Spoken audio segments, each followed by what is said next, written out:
here in the Gillead Cemetery in Hebron, the Gillead area. And we're gonna be looking at some stones from the main Bolton Carvers, or Bolton area Carvers. We'll start with this one here. Now, this yard was started in the 1750s, and the earliest stones go back to Gershom Bartlett. This is one of them. This is a good example of his earlier work on the Bolton schist. You got these lines separating in the wings, large bulbous head. It's a pretty good example here.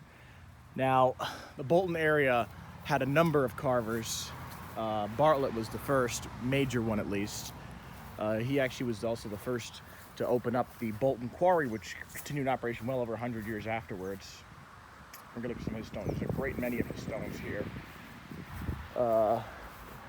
So many to pick from. I'll show you this one here. This is a bit later in his style. You can compare that to that earlier one. This is only a year before we left to go to Vermont. And you can see the differences. No more straight in that wings. You have a more uniform look. The face is now more like a light bulb than anything. Overall, though, the design has stayed pretty consistent. Got another one here. You have those same design features here. Now, Bartlett did have a relatively standardized design. On some more elaborate stones, he would do almost strawberry-looking wings. But occasionally, he would venture into very unique territory.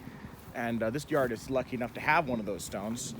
This stone here, this wing type here, he only used on a few stones, like less than 10 ever in his career. It's almost like a pointed hummingbird feathers here. The borders are very different too. We don't see the clover rosettes. Instead, we see a much more intricate, detailed vine border. You can see those vines extend over here. This is one of the finest works Bartlett ever carved. But Bartlett was one of the major carvers, like I just said, in that area. In fact, he was one of the most major carvers in eastern Connecticut, central eastern Connecticut, like Hartford County, Tolland County, well into much of Windham County, etc. And there's a great many of his stones here. But when he opened up the quarry, of course, producing that fine granite schist, you'd have a lot of other carvers who'd begin sourcing their work, or I should say material, from that quarry.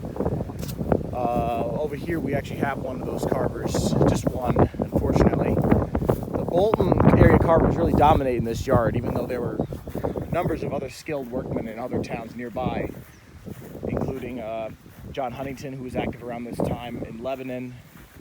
And none of his work is found here, none of Benjamin Collins' work, although here's the one by his son Zerubbabel on that same type of Bolton schist, so he would have been sourcing it from the quarry, though he did not own it.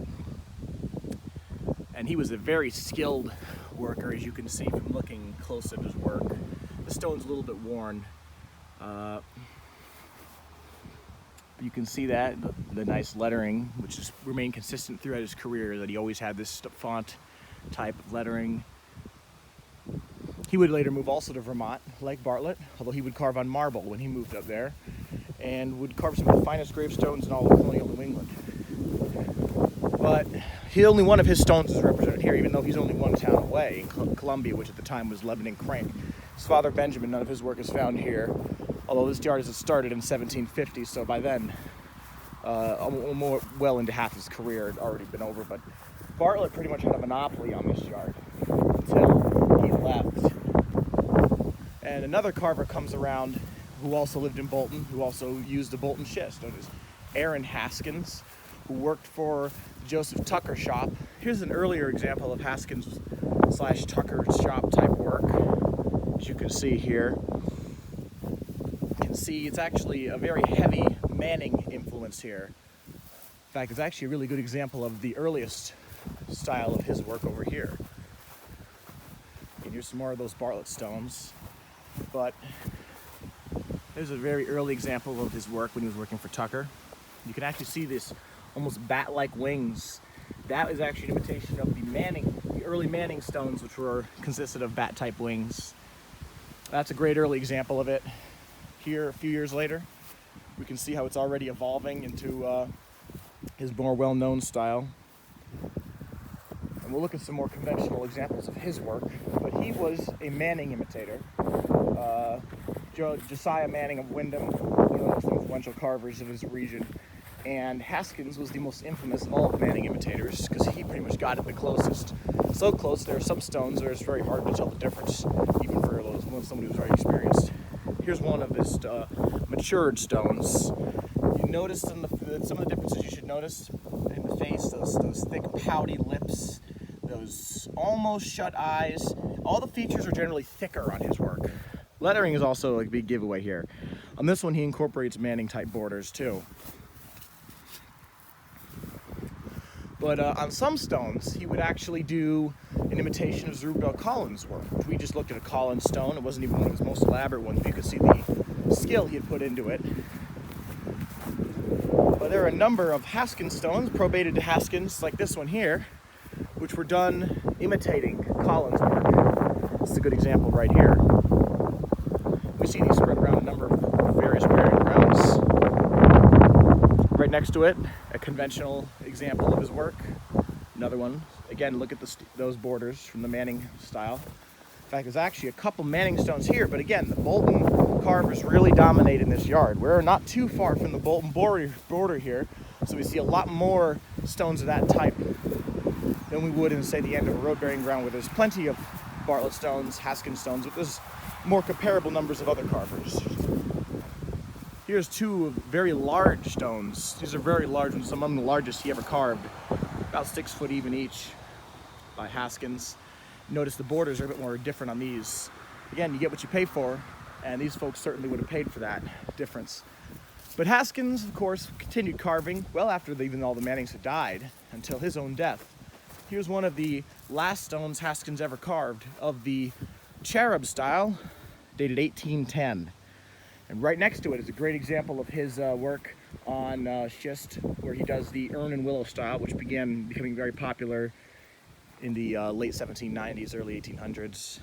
You can see the changing styles, much more simple overall. You don't have those elaborate borders. There's a couple more Haskins stones over here that feature that. These two here are good examples.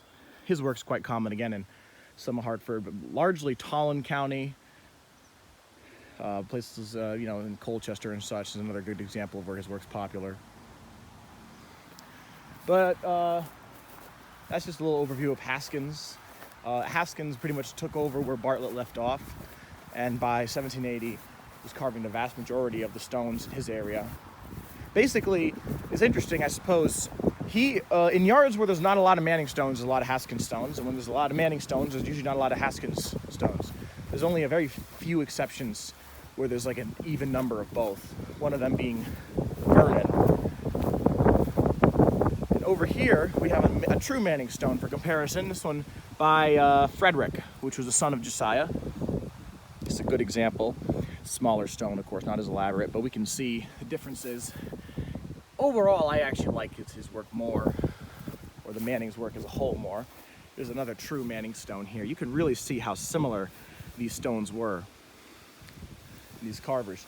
Now, another carver from the Bolton area was, unfortunately, we do not know who this carver is, called the Upswept Wing Carver. Carved stones like these.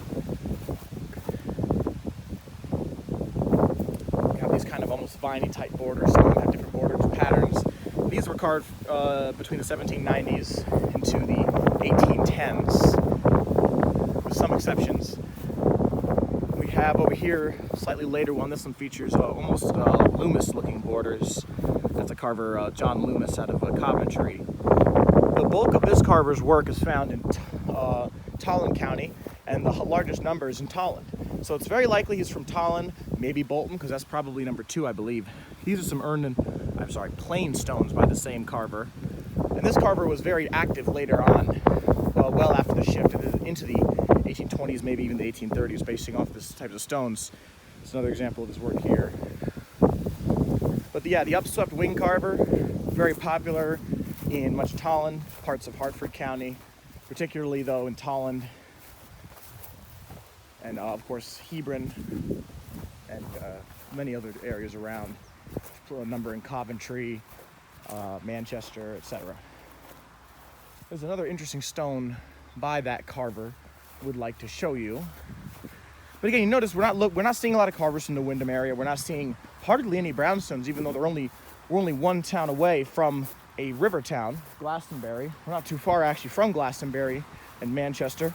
We're not seeing stones by the Bucklands. The Bolton Carvers really had a monopoly in this yard, I would say. Where's that stone? Oh, here we go. It's a pair of two of his works here.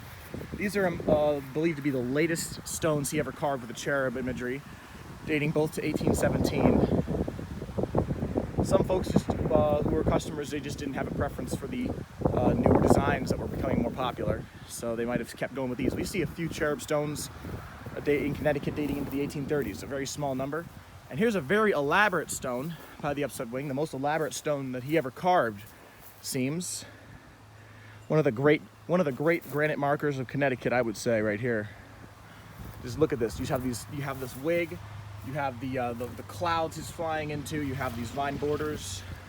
Is this representative here of the crown of righteousness? I'm not sure. Could be, but it's very abstract in his work. And right next to it, we have a very strange stone, a one-off, or I should say a very strange carver who didn't carve a lot of stones, also known as the Bolton Sharp Collar Carver due to his wings resembling that of a collar. And these stones of this type can be found in Bolton, Hebron. There's like two in Hebron. This is one of them. There's one in Glastonbury. There's one in Colchester. Might be another one or two somewhere else. Likely this carver became very active in the late 1790s and thus shifted into urns and willows, and needs to be a lot more study involved. But yeah, those are some examples of the Bolton Carvers here. There's a couple stones, like I already showed you the one from Collins. There's a couple brownstones here, very few, only 3 with cherub design. This is one of them by Thatcher Lathrop of the East Windsor, South Windsor area. There's another one by Thatcher Lathrop over here. He was also, again, you can tell, a Manning, very inspired by the Manning style. A bit more unique with it than his contemporary Haskins. Right next to his stone, we have a stone by Daniel Ritter, or John Ritter, of the Ritter family of East Hartford. They carved in an interesting flared ear style. We call that because of these wings that almost have an ear-like appearance. And he was, you can even see in these borders, heavily influenced by Bartlett, although especially influenced also by the Buckland family. There's only one Buckland stone here, but it's of an urn and willow type. Again, we're only one town away from Manchester, but again, it just shows you the heavy ties to Bolton that people had. Down here, we have the other brownstone cherub type marker. This marker here by another unknown carver. This is on Portland brownstone now, and this stone is by another unknown carver who carved, he's most known for carving profile type stones known as the Eastbury Profile Carver. He carved presumably some of these stones over here too, due to lettering. But yeah, you have a very heavy dominance of the Bolton type carvers here. Down over here, we can see, just looking, all these granite stones. I'll tell you, this is definitely a worthwhile yard to visit, especially if you're interested in studying the carvers of the region.